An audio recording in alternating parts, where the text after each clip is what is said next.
Currency War 3 began in 2010, partly as a response to the not just the financial panic of 2008, but the recession, the technical recession, and actually the depression that followed.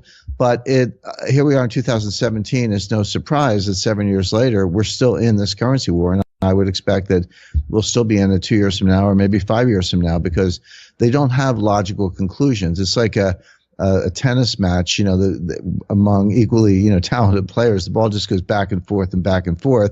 I devalue, you devalue, I devalue again, you devalue again, etc.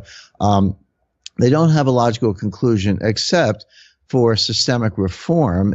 If people actually get together, as they did at Bretton Woods in 1944, or as they did in the Plaza Accord in 1985 and the Louvre Accord in 1987, and sit down and agree on what international monetary experts actually call the rules of the game. That's not a made-up phrase. That's shorthand for, how is the international monetary system supposed to work among the major players? That's what people mean when they say the rules of the game. Right now, there are no rules of the game, but because we're in a currency war. But if you can agree on rules of the game, that's one way for currency wars to end. The other way they end is with systemic collapse, where things just spin so out of control that people lose confidence in paper money. They lose confidence in the system. They run to hard assets, gold and silver, obvious ones, but fine art, land, natural resources. There are many other alternative assets to the main currencies, and that's another way out. And again, we saw that in the Great Depression. We also saw it in 1914 at the beginning of World War I, when the New York Stock Exchange, for example, was closed for 5 months. I tell people that. It's obviously a historical record, but they're shocked to hear that. And, 1933, every bank in America was closed by executive order. So we have seen these kinds of extreme responses to financial panics before. So you either have systemic reform or systemic collapse. I don't see any movement towards systemic reform right now. People talk about it. Maybe they wish it would happen, but there's a lot of denial and a lot of self-interest and a lot of self-satisfaction. So I don't really see that momentum that may change, but systemic collapse is definitely in the cards. Having said that, going to the specifics of your question, where are we in the currency wars? I also made the point in my first book that currency wars lead to trade wars, and that trade wars end up being shooting wars, kinetic wars. And right now we are seeing definite signs that we're tipping into the trade war phase, particularly with the Trump administration. Now, just to illustrate that, during the presidential campaign, the 2016 presidential campaign, Trump over and over, railed against China, called China a currency manipulator. He said, when I win, I'm sworn in my day one executive order.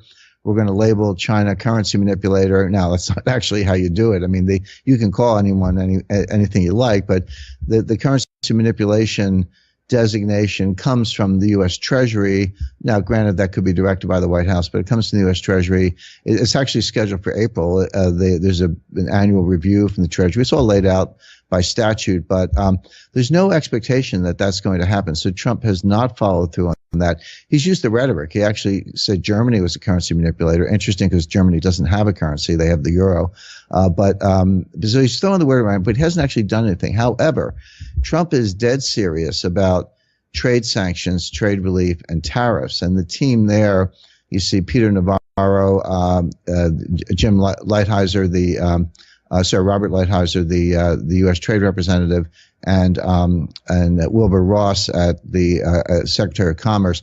They're the troika on trade. So watch Navarro, Wilbur Ross, and Lighthizer. They're going to be pushing back against China, not on the currency front, but on the trade front. It'd be interesting to see what happens with President Xi and President Trump meeting in Mar-a-Lago next week. So we are seeing signs that currency wars are morphing into trade wars. Having said that, the currency wars are alive and well. They're being fought by central banks through either easing or tightening, and a lot of flip-flopping in the case of the Fed. I expect that will continue. As far as the kinetic war side of it, we may see the U.S. attack North Korea. I think that's very likely at this point, because North Korea shows no signs of steering away from their nuclear program, their effort to basically take their plutonium, highly enriched uranium supplies, weaponize it, ruggedize it, perfect their ICBMs and be able to launch a nuclear strike on Los Angeles and kill several million Americans. So that's happening. They'll have that capacity within probably 4 years. Clearly, the United States will not allow that to happen. And so and I don't see North Korea being deterred, so the U.S. will probably have to attack North Korea, and there are other hotspots around the world. So I think this sequence of currency wars, trade wars, shooting wars is playing out very much as it did in the 1920s and 30s. You mentioned the United States going into North Korea or doing something with North Korea. Are you talking about an invasion? Or are you talking about some type of covert operation to destroy their nuclear facilities? Because won't this, like you said, it's going to kick off a shooting war. I mean, won't Russia, China, won't they step in or say something about it? Well, it won't be an invasion. The last thing anybody wants, I think we learned our lessons in Vietnam and the Korean War, that U.S. troops fighting land wars in Asia is not a good idea. So I think the Pentagon's internalized that, but there's no need for that. I think it would be a combination of because war has many dimensions and getting more dimensions all the time as the cyber battle space expands. So I would expect, possibility of covert operations, sabotage, assassination, the kind of things that were carried out against the Iranians. But also cyber warfare, which was also carried out against the Iranians. Difficult to do, but the ability to penetrate, North Korean computer systems, North Korean payment systems, etc. But then on the kinetic side, you can just use air power and sea-based air power. We have bunker buster bombs, but you might see tactical nuclear weapons for the first time since World War II at Nagasaki and Hiroshima. You might need tactical nuclear weapons to really destroy the program. There's an old saying in geopolitics: if you're going to kill the king, don't miss. In other words, if you're going to do it, do it. There's nothing worse than an attempted assassination or attempted decapitation where you fail to do the job and end up being on the wrong side of the pushback. So again, I wouldn't rule out the use of tactical nuclear weapons in North Korea, but hopefully that wouldn't be necessary. But the third vector, and this is happening now, is financial warfare. And financial warfare is not just sanctions. It's actually a form of warfare, but you carry it out through financial means. This is what I actually talked about in all of my books. The first two chapters of Currency Wars, the first two chapters of The Death of Money, which came out in 2014, New York Times bestseller. And I touch on it again in my most recent book, The Road to Ruin. But that's already happening. Now, interestingly, we had a very tough regime of economic sanctions against North Korea early in the Bush administration, and they were actually working. We were putting the North Koreans' backs were to the wall. We were frozen assets in an entity called Banco Delta Asia, which was a North Korean North Korean intermediary. But we backed off from that. I'm not sure why we didn't want to push that harder. I don't know exactly what threats might have been made behind the scenes, but we got some vague promises from North Korea. But then by 2006 into 2008, those promises were broken. The Obama administration didn't do anything, as far as I can tell. They just punted on the issue, and now it's been handed off to Trump.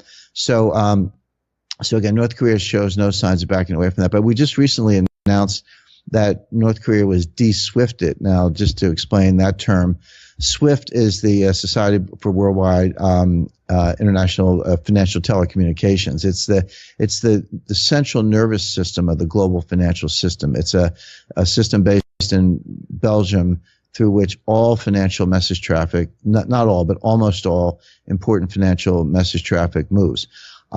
Getting kicked out of SWIFT, and that's what we mean by de-SWIFTing, it's like cutting off oxygen to a patient in intensive care. I mean, they're basically going to be financially strangled.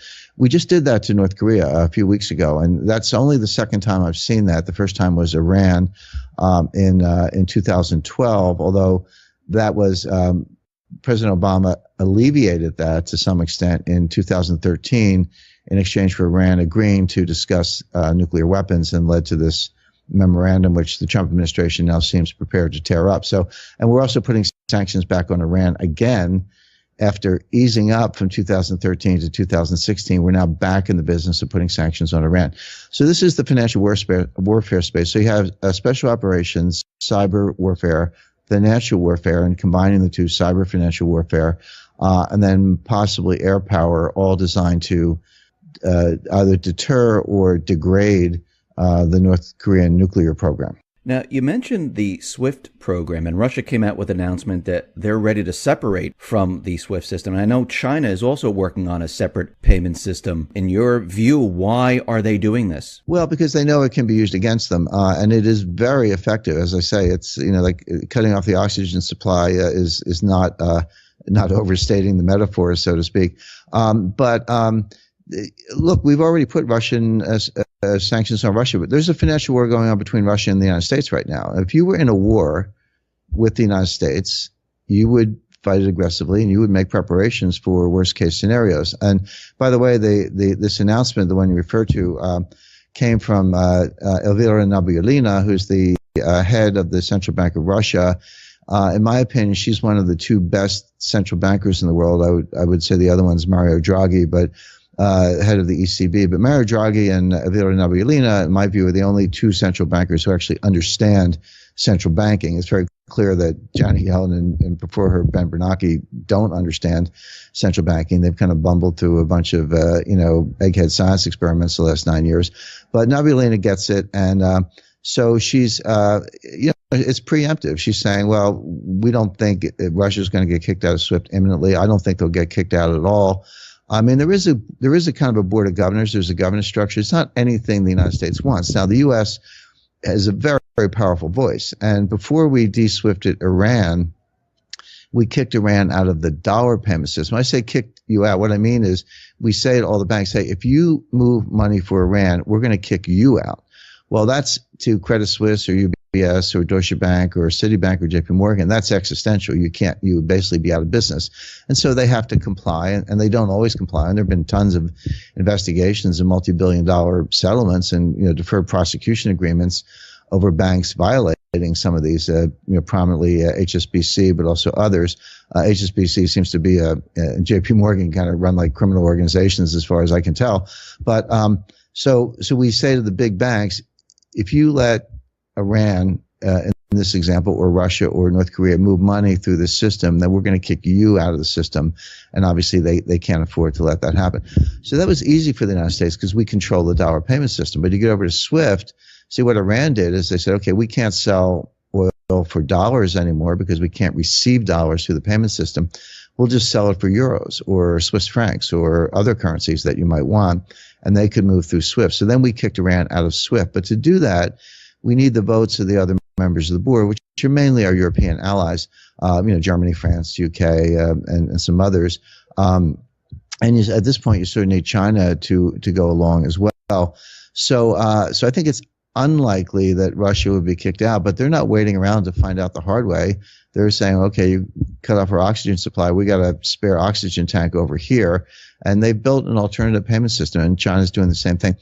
All this, by the way, is very detrimental to the dollar's role as the leading reserve and payments currencies. And I've said this to people in Washington. I do, a bit of consulting and meetings with people in the national security space, including government officials, intelligence community, Defense Department, et cetera, Treasury. And I've said to them, I said, look, using our weight, using the dollar as a weapon is extremely powerful.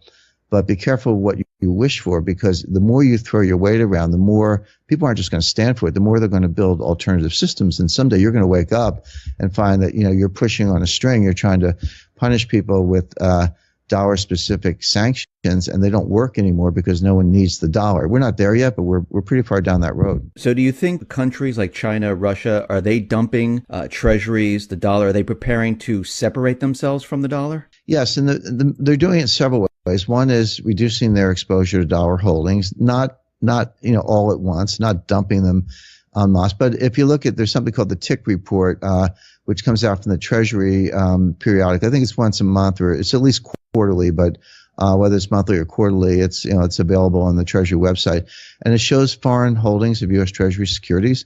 And if you look at the official holdings, they are going down significantly, and they have for a while. So it is true that China and Russia in particular, but other countries as well, are reducing their holdings of U.S. Treasury securities. Japan has picked up some of the slack, and U.S. banks as well.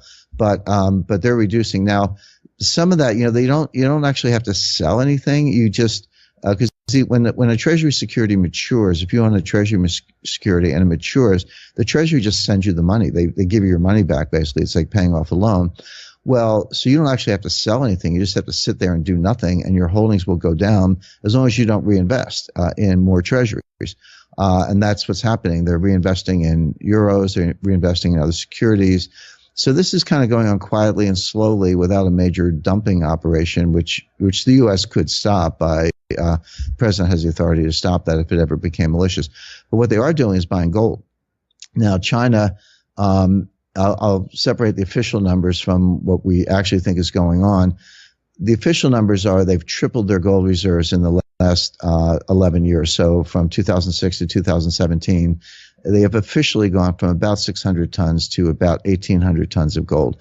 But China is non-transparent based on mining output, Hong Kong exports, Swiss exports, etc. There's good reason to believe that China's gold holdings are actually more in the order of 3,000 or 4,000 tons, perhaps even higher. I've heard some reports that they're a lot higher.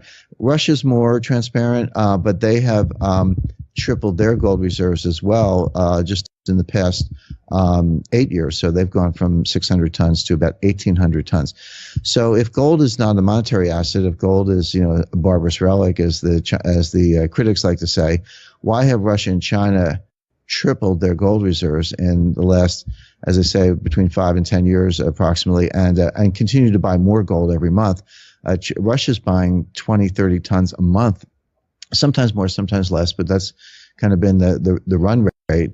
Are they stupid, or do they see something that most people don't? Well, I guarantee they're not stupid. I've been to Moscow and Beijing and Shanghai and met with officials there, and they're very, very savvy. So clearly they see something that most investors don't see, and they're getting ready for this collapse of confidence in the dollar. It doesn't mean we won't have dollars. It doesn't mean the dollar goes away. But what it does mean is that the dollar very quickly and unexpectedly almost loses its status as the benchmark global reserve currency, to be replaced probably by the IMF special drawing right. But, if not, some new gold-backed currency. In your book, Road to Ruin, you mentioned the financial crisis, and part of your book says the next financial crisis will not be merely a bigger version of 1998 and 2008 crisis. It will be qualitatively different. It will encompass multiple asset classes on a global scale. How big is this going to be?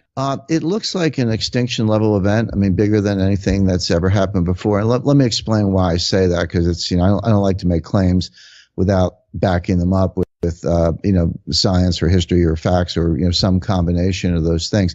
When I make that point, there's sort of two vectors. One is I look at a tempo or sequence of prior financial crises. In particular, I focus on 1998. That was the Russia long-term capital management crisis, which actually started in Asia the year before. And then I look at 2008. That was, called the Lehman Brothers crisis or whatever you like.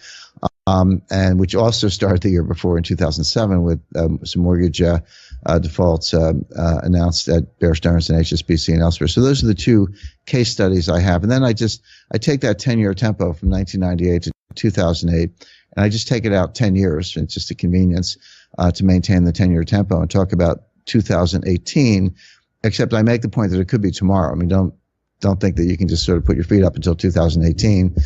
If it's even then, this is something that could happen tomorrow. But here's the point. In 1998, and by the way, I was counsel of long-term capital management. I negotiated that bailout. I was in the room with Fed and Treasury officials. We were on the phone to Tokyo. I know exactly what was going on behind the scenes there. We were just hours away from closing every major market in the world, stock markets and bond markets, at least temporarily, to deal with the panic that would have ensued, because it wasn't really about long-term capital management. I mean, it's a hedge fund, right? If we had filed for bankruptcy in the Cayman Islands, which we were fully prepared to do, I'd like to say I would have just slept in the next day. There would have been nothing much for us to do. But our $1.3 trillion of derivatives exposure would have suddenly been flipped back to Wall Street. They were counterparties in all that trade. Well, if you have a two-sided position, which they do because they're intermediaries, and one side goes away, all of a sudden you have a one-sided position. So you have to go out and sell that security. So it would have been massive sales of stocks and bonds, more than the market could absorb, and that would have been a panic. So Wall Street didn't bail out long-term capital management. They bailed out themselves by taking over the balance sheet and doing an orderly unwind. So that's what happened then. In 2008, Same thing. We were just days away from the sequential collapse of every major bank in the world. So Bear Stearns collapsed in March 2008. Fannie Mae and Freddie Mac, the giant mortgage agencies, collapsed in June of 2008. Lehman Brothers collapsed on September 15, 2008. Morgan Stanley would have been a few days later, then Goldman, then Citi, then B of A, and all those dominoes would have fallen. Again, massive intervention to the tune of tens of trillions of dollars of currency swaps, guarantees, et cetera, to prevent that from getting worse. So 2 times we came within hours or days away from collapsing the entire global financial system. Didn't happen because of intervention. But look at the intervention. In 1998, Wall Street bailed out a hedge fund. In 2008, the central banks bailed out Wall Street. In 2018, who's going to bail out the central banks? In other words, each crisis gets bigger than the one before. Each bailout gets bigger than the one before. We are now at the point where the next crisis will be so large it will exceed the capacity even of the central banks to do the bailout. And so the resolution, the liquidity injection that you always need, because these panics are always about liquidity. Everybody wants their money back. People say, there's a global dollar shortage going on right now. That's one of the reasons why China's selling treasuries, by the way, not just to get out of dollars, but because they actually need dollars to prop up their own currency because of this global dollar shortage. And people say, well, how can there be a global dollar shortage? The Fed printed $4 trillion. Its balance sheet is over $4 trillion. The answer is that, yeah, the Fed created $4 trillion of printed money, but the world created $100 trillion of debt. There's been no deleveraging since 2008. The biggest banks are bigger. They have a higher percentage of the banking assets of the entire system. Their derivatives books are larger. Leverage is greater. Debt to GDP ratios are higher. Everything that was too big to fail and unstable in 2008 is bigger, more unstable, more prone to failure today. And just to kind of round out the discussion, when you use complexity theory, which is the branch of science that I use to build these models, and the central banks do not use them, they're using obsolete stochastic general equilibrium models. But when you use complexity theory, one of the things you learn from complexity theory, is very sound science, is that the worst thing that can happen in a system, the worst collapse, is an exponential function of scale. Now, that's just a fancy way of saying that the risk goes up faster than the size of the system. So when you double the system, you don't double the risk, you increase it by a factor of 10 or more. So I just explained why we vastly increased the size of the system measured by bank assets, concentration, derivatives, leverage, etc., which means that the risk has gone up even more, which is why I say the next panic will be an extinction level event. It could happen tomorrow. I'm not saying it will happen tomorrow. I'm saying it could happen tomorrow. There's nothing the central banks can do to stop it. You're going to have to lock down the system, which I talk about in my book, The Road to Ruin. I explain exactly how that will play out. And then you're going to have some rescue, whether it's special drawing rights, which is the IMF world money, or gold, or something else, if you want to unlock the system. Do the central banks, do they realize that we're coming to a point where this whole thing cannot be sustained? Are they working together to maybe collapse the system? I don't think they're trying to collapse the system. I think they are aware that a lot of these risks that we're talking about are there, but they don't fully comprehend it. Now, let me explain what I mean by that. The central bankers ran the bailout the last time. They know what they did. They know more than we do. And although a lot of information has come out, but the main point that I make is they've been unable to normalize things since then. For example, prior to the crisis in 2008, the Federal Reserve balance sheet was about $800 billion. In the course of trying to mitigate the crisis, they increased the balance sheet to over $4 trillion, and they cut interest rates to zero and held them there for 7 years.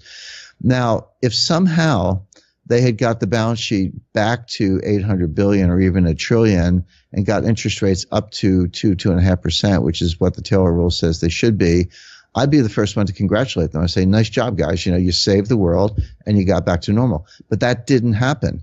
They're still at $4 trillion. Interest rates are, okay, they've crept up to 0.75%, but they're still well below where they would be at this stage of the business cycle. So they have not been able to normalize their balance sheet, and they have not been able to get interest rates back to where they want. So what are they going to do if the crisis hit tomorrow? Take the balance sheet to 8 trillion? 12 trillion? I mean, what's the boundary? Well, legally, there is no boundary. They could, in fact, do that. But in my view, that's not sustainable, and they know it. There's an invisible confidence boundary. There's a point at which people are saying, this is crazy. I'm out of here. I no longer have confidence in the dollar, whether it's foreign creditors, U.S. citizens. People just run to the alternatives, and we know what they are. It's gold, silver, land, fine art, natural resources, hard assets of various kinds, or Switzerland, or take your pick. But they're out of the dollar, and so I think the central bank has an intuition about that, even though they're not using the same models I'm using. And so what they've done to address this instability and this risk is called macroprudential regulation. It's another one of these geeky terms they come up with. But for example, they've increased capital requirements from roughly 4% up to 8%, sometimes higher. Is that a bad thing? Well, it's not a bad thing, but it's not enough. The thing about bank capital, unless it's 50% or 100%, that's different. But when you're talking about going from 4% to 8%, if you don't need the capital, you can have almost zero. If you do need the capital, no amount is enough. In other words, in a steady state, when everyone's confident and everyone thinks the banks are fine, you actually don't need that much capital. But when there's a panic and everybody wants their money back and you do need the capital, 8% is no better than 4%. It might buy you another couple of weeks before the bank goes to zero, but the point is it's going to zero very quickly at an accelerating rate. And so that kind of regulation, I'm not saying it's a bad thing. I'm saying it's not really going to work and it's not enough. The other big thing they did at the G20 summit in Brisbane, Australia in November 2014 is they came up with what I call the Brisbane rules, where they explicitly said that going forward, our policy in bailouts is going to be no more bailouts. We're going to have bail-ins. Now, what's the difference between a bailout and a bail-in? Well, and they all have to do with resolving, large too big to fail bank distress and too big to fail potential failures. How do you deal with that? Well, the bail-in model, the bailout model, which we saw in 2008, is you use taxpayer money, you use guarantees, you use money printing, you use government to prop up the bank. No bondholder of any major bank took a penny of loss in 2008, not one. Every one of those banks got bailed out. Every one of those bonds got paid off at maturity, or at least there are still good debts on the books of the banks. Not one depositor lost a penny in any of those banks. The bailout was fully funded by the U.S. taxpayers. Even stockholders lost the value of the stock went down, but it came back again, since then to some extent. So there was no pain by any stakeholder, meaning stockholders, bondholders, and depositors. All the pain was felt by taxpayers and ordinary citizens in the form of not getting paid for the risk, and also zero interest rate policy, which meant that trillions of dollars of lost income on savings has been transferred to the banks in the form of zero interest rates, because the banks don't have to pay you interest. So that's the bailout. Brisbane, 2014, they said, from now on, we're going to have bail-ins. The way a bail-in works is that when a bank's in distress, the first loss is going to fall on the equity holders. Equity holders are going to go to zero. You're going to get wiped out. Then bondholders are going to take a haircut. So look at the hole in the balance sheet, and maybe you'll get 50 cents on the dollar or 70 cents on the dollar, but you won't get 100 cents on the dollar. And then finally, depositors will not be protected above the insured amount. So let's say FDIC insurance, $250,000. In Europe, it's about 100,000 euros. That amount will be backstopped, but anything in excess of that, you're at risk. And so the depositors, bondholders, and stockholders will all suffer. Only after all of those resources have been exhausted would any taxpayer money be used. So that's the so-called bail-in. Now, on the face of it, it sounds fair, it sounds reasonable, it sounds equitable. Why not put the losses where they belong, in the hands of the people who benefit and the people who had the upside? And why go to the taxpayers? Sounds good. The problem is, in practice, they haven't lived up to it, and we have concrete examples. In the case of Italy, and pardon my Italian, it's not very good, but the Banco dei Monte Paschi di Siena, BMP, oldest bank in Italy, definitely a too big to fail bank, that's being bailed out by the Italian government because they don't want to face the political pain of having to put losses on bondholders who happen to be voters, by the way. Well, Angela Merkel was outraged by this. Chancellor of Germany, she turned to the Italian prime minister at the time, Renzi, and said, "You can't do this. Remember, we agreed no more bailouts. We only have bail-ins." Renzi did it. Well, Renzi's gone now. He lost the election in December, but the new Italian government of technocrats is, in fact, bailing out that bank. But what Renzi did, Renzi turned to Merkel and said, "Oh, yeah, we can't do bailouts? Well, what are you going to do with Deutsche Bank?" And that's a much bigger bank. They're in distress. They're insolvent. They're going to need a rescue. And are you seriously going to apply the bail-in rules to Deutsche Bank and let German working people suffer losses on their deposits just because they're more than 100,000 euros? So the point is, bail-in sounds fine in theory, but it's not lived up to in practice because of the politics. So there really are no solutions on the table. Bank capital is never enough. Bail-in is not being respected in practice. Meanwhile, the system keeps getting bigger, more unstable. And so when the crash comes, they're going to have to go to what I talk about in my book, The Road to Ruin, the ICE 9 solution. What is the ICE 9 solution? What do you mean by that? The ICE 9 is a phrase I borrowed from Kurt Vonnegut, one of my favorite authors. He wrote a book in the early 1960s called Cat's Cradle, which I highly recommend. It's very funny, dark comedy, but a very funny book, short, easy to read. But in that book, he invented something called ICE 9. There was a scientist who created ICE 9. ICE 9 is a polymorph or a similar molecule to water, to H2O, with two important differences. Number one, the melting temperature is 114 degrees Fahrenheit, which means it's frozen at room temperature. And number two, when a molecule of H2O, water comes in contact with a molecule of ICE 9, the water turns to ICE 9, which is ice, basically, so at room temperature. So he took this ICE 9, put it in vials, 3 vials, gave it to his 3 children. And the plot of the book has to do with whether any of them open it and pour it. If you pour the ICE 9 into a stream, the stream freezes, then the harbor freezes, then the ocean freezes, and all the water on the earth freezes, and life on earth dies. In other words, it's a doomsday machine. And I take that story and bring it over to financial markets as a metaphor, and I make the point that the panic is going to start somewhere. There'll be some catalyst. It doesn't matter what it is. I mean, people ask me all the time, what's going to start the panic? And I say, it doesn't matter. The system is unstable. It's prone to collapse. So whether it's a financial failure, an assassination, a coup d'etat, a natural disaster, it could be a lot of things, but it won't matter. It'll just happen. But it'll show up, it'll emerge in a particular segment of the capital markets. And my number one suspect would be money market funds, because they're supposed to be liquid. They're not really. It's a great misnomer. People think money market funds are money. They're not. But people will call up for the money market funds and say, I want to redeem my shares, wire the money in my bank account and do it now. And what they're going to find is that, what's on the other side of the money market funds? Well, there are all kinds of short-term liabilities, and they're not going to be able to roll those over. So they're going to suspend redemptions on the money market funds. By the way, that was not the law in 2008. You could not suspend redemptions. There was no provision for that. Today there is. They changed that law, so you can suspend redemptions. So it's like a hedge fund that puts up gates, and it closes the gates. So then people say, oh, gee, I can't get my money out of my money market fund. Well, I better take the money I do have out of the bank. So they're going to have to close the banks and reprogram the ATM so you can only get $300 a day for gas and groceries. And people say, oh, well, gee, money market funds closed, banks closed, I'll sell my stocks. Well, you're going to have to close the stock market. In other words, it's going to go from sector to sector the same way the ICE 9 molecule spreads exponentially to freeze all the water in the world. And eventually you're going to have to lock down the entire financial system. Now, they'll tell you it's temporary. And like I say, you'll probably be able to get a couple $100 a day for gas and groceries from the ATM while they're working on a solution. The solutions being the ones we mentioned earlier, which are, resetting or rebooting the international monetary system, new rules of the game, SDR, liquidity, maybe a gold standard, maybe a hybrid gold-backed SDR. But whatever it is, these things will take months to work out. And in the meantime, you're going to have this ICE 9 solution. I talk about this in a lot of detail in my book. And by the way, there are 151 footnotes. Actually, not footnotes; they're endnotes.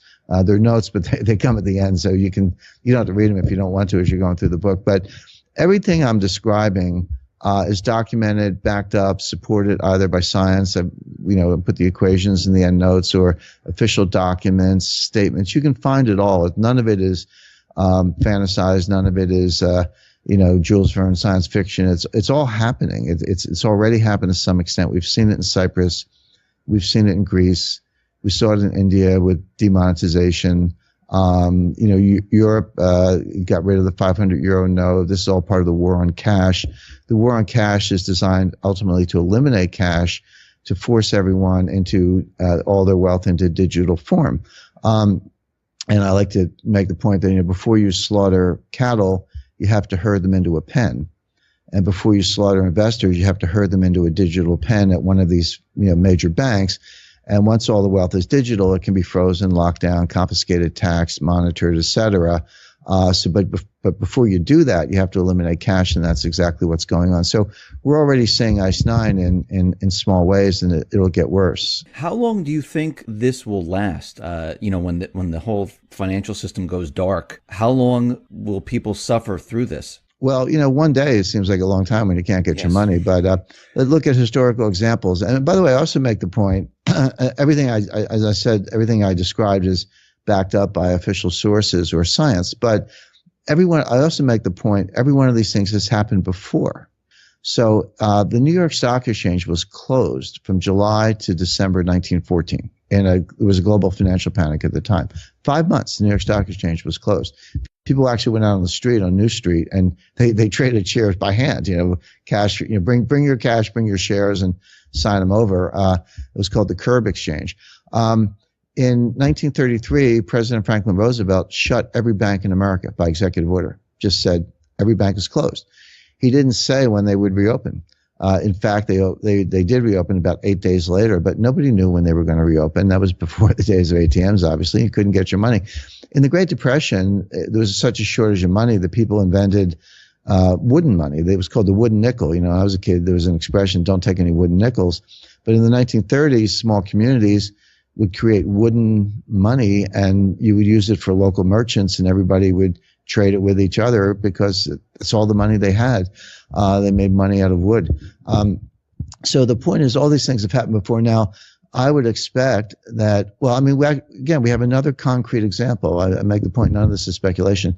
In 2009, in response to the panic, the IMF did issue special drawing rights in August 2009. Pardon me, people say, where did these special drawing rights come from? And they knew, no, they've been around since 1969. So they've been around for, almost 50 years. And they have been issued from time to time, usually associated with market panics and liquidity crises.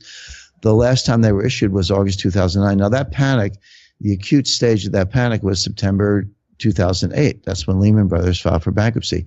So it took 11 months to issue the SDRs. Well, even if you put that on an accelerated timeline, next time, because the panic will be worse, I don't see how you could do it in less than, I'll guess, but 5 months or 6 months. Certainly a new international monetary order. Bretton Woods, the actual meeting at Bretton Woods just took a few weeks in June 1944, but they've been working on it for 2 years. Britain and the UK in particular, under the direction of Winston Churchill and Franklin Roosevelt, have been working on it for 2 years. So these things can't be done overnight.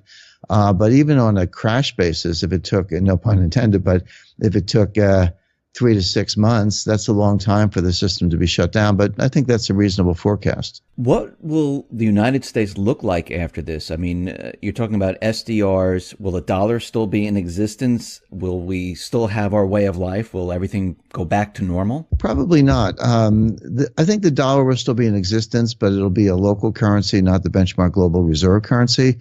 I would expect the new benchmark global reserve would be the special drawing right, or maybe gold, or a new gold-backed currency, or a gold-linked SDR, or else the whole system will splinter and we'll have autarky, and every country will, be on its own with its own currency, and globalization will, kind of grind to a halt. But we'll still have dollars, but it'll be a local currency. If I go to Turkey today, I'm going to get some Turkish lira, and if I go to Mexico, I'm going to get some Mexican pesos. Well, if you come to the United States, you'll want some dollars, but it won't be used for the big things, settlement of balance of payments, reserve positions of major countries, payment for oil, things of that type, direct foreign investment. That would all be done, I would expect, either in SDRs or a new gold-backed SDR of some kind. As far as life, it's interesting. I say if you want to know what's going to happen in 4 years, read my books. But if you want to know what's going to happen in 30 years, there's an author named Lionel Shriver. She's a novelist, very accomplished, well-known novelist. But a lot of times fiction writers come closer to the truth than economists. Everything from Isaac Asimov, 2001 to Jules Verne and others. They've done a pretty good job of predicting the future. But she's a novelist. She has a book called The Mandibles, which I highly recommend. Great novel just on its own, but it's about life in a post-financial collapse world. And the point is, life goes on. I mean, it's not the end of the world. It's not like getting hit by an asteroid, but it's different. So it's not the end of the world, but it's the end of the world as we know it. And, people still go to the store, but, there's crime is rampant. And if you want police protection, you have to pay for it. And you get to the store, they have certain things, not others. Property is run down and, people are moving in with each other, and, people who used to be rich are suddenly poor, and how do they adjust to that? I'll leave it at that. I don't want to give a spoiler alert, but if you want to, and I'm not saying it's going to play out exactly that way. That's not my point. My point is, if you want a very realistic portrayal of what life could be like in a post-financial collapse world, that's the best I've seen, and I highly recommend it. How can people prepare for this? I mean, some people say gold, some people say silver, some people say Bitcoin. What's your take on this and how to prepare and protect your wealth? Well, I say gold and silver and a few other assets, but my advice is to put 10% of your investable assets in gold and silver as well. Silver has a very practical application. Look, it's a precious metal. I don't spend as much time thinking about silver as I do about gold. And the reason is that gold is, in my view, money. It's the ultimate form of money. It's not just a monetary asset. It's the only form of money that I think really works in the long run. And so you should definitely have gold. But I recommend 10%. When I say investable assets, I would exclude, your home equity and your business equity. So don't gamble with your home. Don't leverage up your house to go out and buy gold. And a lot of people have some kind of business equity. You're an auto dealer, a dry cleaner, pizza parlor operator, lawyer, doctor, dentist, whatever it may be. You've got some business equity. Leave that to one side. So exclude your home equity and your business equity. Whatever's left, those are your investable assets. And I recommend 10% of your investable assets in gold and silver. And the reason 10% is that if I'm wrong, and obviously I don't think I am, but if I am, you're not going to get hurt with a 10% allocation. But if I'm right, that's going to go up so much that it will in effect be your insurance against bad things happening in other parts of your portfolio. And the practical aspect of silver, if you're just trying to preserve wealth in an age of collapse and ultimate hyperinflation, gold will do a better job of that than silver. But it might get to the point, which you do see in the Mandibles and I see, which is where you're going to have to go out and get groceries for your family, and the banks are shut down, the ATMs are shut down, and people say, well, one of the criticisms of gold is, well, what am I supposed to do with an ounce of gold? I want $50 worth of groceries and I got a $1,250 coin to shave off a little bit, buy a gram or whatever. Well, no, just use silver. So an ounce of silver will get you a day or a couple of days worth of groceries, and it'll be, believe me, people will take it in the scenarios we're describing. So I recommend, American Gold Eagles, is a good way to own gold. If you're a billionaire, maybe you want some bars, in a safe place. And I recommend American Silver Eagles. They're fun. There are other good coins around the world, Maple Leafs and others. Some people like these Austrian Philharmonic. By the way, I'm not a gold dealer, so this is how to preserve wealth. This is financial analysis. I'm not selling anyone gold coins, but I do recommend them as a way to preserve wealth. Beyond that, I would have an allocation in cash, and people are surprised to hear me say that. They're like, wait a second, Jim, you're the guy talking about the death of money, the lockdown, Ice 9. Why would I want cash? The answer is you might not want it for long or forever, but it's good in the short run. These things can happen quickly, but I don't think it will come totally out of the blue. We'll have some forewarning and some ability to pivot. So for now, cash is, I think people underestimate the value of the embedded optionality. The person with cash can pivot into either maybe more gold and silver or some other asset class as we get nearer to this extinction level event. And land, fine art, these are all things that will preserve wealth and will do very well. So gold, silver, land, fine art, perhaps natural resources, investments in private equity, venture capital startup companies where you actually know the entrepreneur. You're not relying on a digital payment system to secure your wealth. You actually have a paper contract with somebody and then that can have some value. As far as Bitcoin is concerned, I don't own any Bitcoin. I don't recommend it. And of course, that's enough to get you branded as a Neanderthal by the Bitcoin groupies, as I call them. But I believe that blockchain technology clearly has a future. I mean, remember, Bitcoin is just one cryptocurrency based on blockchain technology. So I think you need to separate the two. I'm not a technophobe. I get it. I read all the technical papers on this. I've actually worked with U.S. Special Operations Command in trying to interdict ISIS use of cryptocurrency. So I know more about it than a lot of Bitcoin people actually. But so the blockchain technology I think is here to stay. But Bitcoin itself, came out in 2009. We have not had an economic downturn since Bitcoin was invented. So we don't know how it performs in the business cycle. I can estimate how, dollars, euros, gold, stocks, bonds, all those assets have been through multiple business cycles. So we have some basis for thinking about how they perform, but we have no basis for understanding how Bitcoin performs in an actual recession or a financial panic, because there hasn't been one since it was invented. So that, to me, that's by itself, that's one reason not to be too Pollyannish about Bitcoin as a store of wealth. I do sympathize, however, with people in repressive regimes trying to get their money out. I mean, that's not easy. And so you see it in China a lot, people using Bitcoin to get their money out of China. And elsewhere around the world, maybe Venezuela and some other places. So to the extent you can put your, keep your brain wallet in your brain and get to Bitcoin and get on a plane and come someplace and maybe turn it back into an asset free of the grasp of the failing jurisdiction. I think it does have a place to facilitate capital flight. James, thank you very much for being on the X22 Report Spotlight. Once again, how can people see your work and get your books? Thank you. The books are all available on Amazon and Barnes & Noble online and major bookstores. My most recent book is The Road to Ruin. But also right now, as we're doing this, I have the paperback edition of The Death of Money is just out. Now, that book came out in 2014, but first of all, it's still very fresh. It talks about a lot of things that are going on today, but there's a new preface. I've added new material, including some never before published information on insider trading ahead of the 9/11 attacks. So there's new stuff in there, and people may be interested in that. Currency Wars and the New Case for Gold, all available online. I'm very active on Twitter. My Twitter handle is at James G. Rickards, Rickards, at James G. Rickards. And my official website is thejamesrickardsproject.com. Thank you very much once again for being on the Spotlight. I really appreciate it. Thank you.